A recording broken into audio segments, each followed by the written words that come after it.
Ngayon ay malalaman natin kung ano nga ba ang ating paksa sa araw na ito.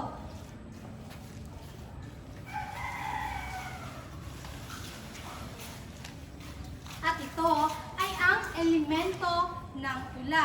At ngayon ay ibabahagi ko sa inyo ang mga elemento ng tula.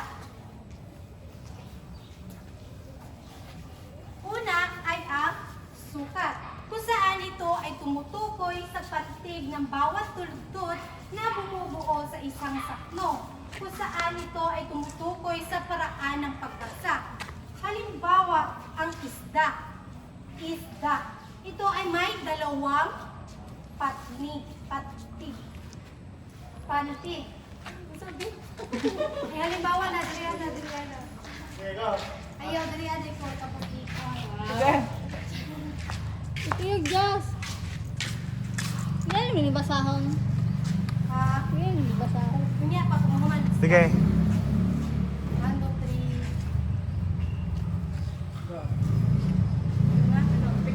3. Ngayon ay malalaman natin ang elemento ng mga tula.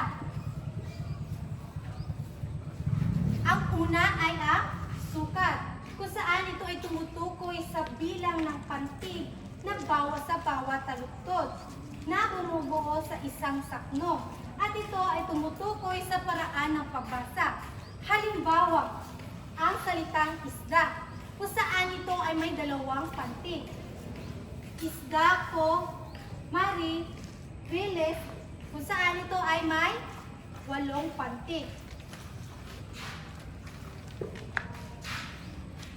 At ikalawa naman ay ang sakno. Ano nga ba ang sakno? Ang sakno ay isang grupo sa loob ng isang tula na may dalawa o maraming linya o taludtod. Tulad na lamang 2 linya, 3 linya, 4 na linya, 5 linya, 6 na linya, at 8 linya. At ngayon, ang ikatlo naman ay ang tugma. Kung saan ang tugma ito'y katangian ng tula na hindi ang kinang mga akda sa tuluyan. Kung saan ito ay may dalawa. Ito ay nagsasabing may tugma ng tula kapag ang huling pantig ng huling salita, ang bawat tulutod ay magkasing tunog at hindi magkasing tunog. Kung saan ito ay nagpapakita ng tugmang ganap at tugmang di ganap. Ito, maaari nyo bang sabihin kung ito ba'y tugmang ganap at di tugmang ganap? Ano ba ito? Ito ay ang tugmang ganap kung saan magkaparehas ang kanilang panghuling salita. At ikaapat naman ay ang kaliktan, kung saan ang kaliktan ay isang marikit na salita na para mapasaya ang mambabasa at mapukaw ang damdamin ng kabilihan. Kung saan halimbawa nito ay maganda, kung saan nagpapasabi ito na ito ay marikit, kung saan ito ay may parehas na kahulugan. At ngayon ay malalaman natin ang mga uri ng sukat. Una, ito ay wawaluin, kung saan ito ay may 8. Kung saan halimbawa, isda ko sa Mari Riles, kung saan ito ay may wawaluhing pantik. At ito naman ay may 8 rin. Ang ikalawa ay lalabindalawain, kung saan bibilangin ito ay may 12 pantik ito. Kung saan ang la, kisa, layaw, karaniway, hubad. Diba? May 12. At ang katatlo naman, ang 16. Feel ako, stop sa feel ako kulang. Tama naman. Ba naman matisuka? Kompleto na. Lights, camera, action. Ang ikatlo naman ay lalabing animin. Kung saan ito ay may 16 na pantig. Kung saan ito ay sari-saring bungang kahoy, hinog na at matatangin. Kung saan ito ay may 16. At ang ikaapat ikaapat naman ay may lalabing waluhin. Kung saan ito ay may 18 pantig. At ngayon ay malalaman natin ang ikalima. Ito ay ang talinghaga kung saan hindi ito tumutukoy sa bagay na nabanggit. Tulad ng umaapoy ang aking puso. Hindi ito sumasabi na nag-aapoy talagang yung puso. Ito ay nangangahulugang masaya siguro, masaya ka o nagmamahal ka. Yun. At ang ikaanim naman ay ang anyo kung saan ito ay napapakita ng forma ng tula. Ito naman ay tono. Ito ay tumutukoy sa damdamin ng namamayaning sa tula. Kung saan ito ay napapakita kung ito ba ay napapakita ng pagmamahalan, ganon. At wala naman ay ang persona. Kung saan ito ay tumutukoy sa nagsasalita na tula, ito ba'y una, ikalawa o ikatlong panakuhan. At ngayon, naiintindihan niyo ba ang mga elemento ng tula? Ayan, mabuti naman. At ngayon ay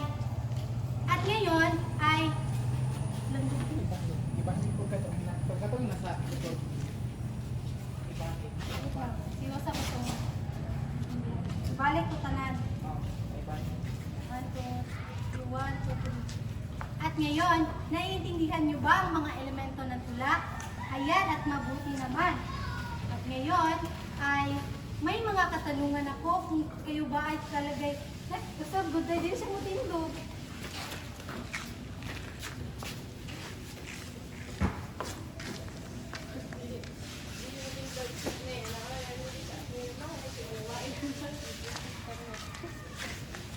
Asa ang rubrics niya, bricks?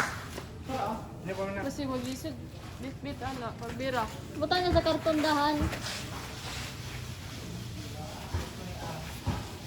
Nasa magsugod ako. Ay, sige, wait lang. Ano mo sabi? Saba. 1, 2, 3. 1, 2, 3. Nakaplay na dahil. Ah. Tenot. 1, 2, 3, go. At ngayon, ay natutunan ba kayo sa elemento ng tula? At ngayon, ay may mga katanungan ako kung talaga ba may natutunan kayo sa elemento ng tula. Ano nga ang ating 8 elemento ng tula? Ayan, mabuti naman. Ano nga ang sukat? Ayan. Ano naman ang sakno at tugma? Ayan, talagang nakinig talaga kayo. Ano naman ang kariktan o talinghaga ayon sa sinabi ko kanina? Ayan, at may natutunan talaga kayo sa ating itinalakay. Paano naman ang tono, anyo, at persona? Ayan, at may natutunan talaga kayo sa ating tinalakay. Maaari bang bigyan nyo ng magaling clap ang bawat isa? 1, 2, 3. 1, 2, 3. Magaling, magaling, magaling. At ngayon ay sa buday ba i-play i-post buday kasi sunod ani. Mag-quiz na. Dili, uy. Kain pa di ba? Ikaw. Kani or kani Live. boss. Pero 6, 16, 21.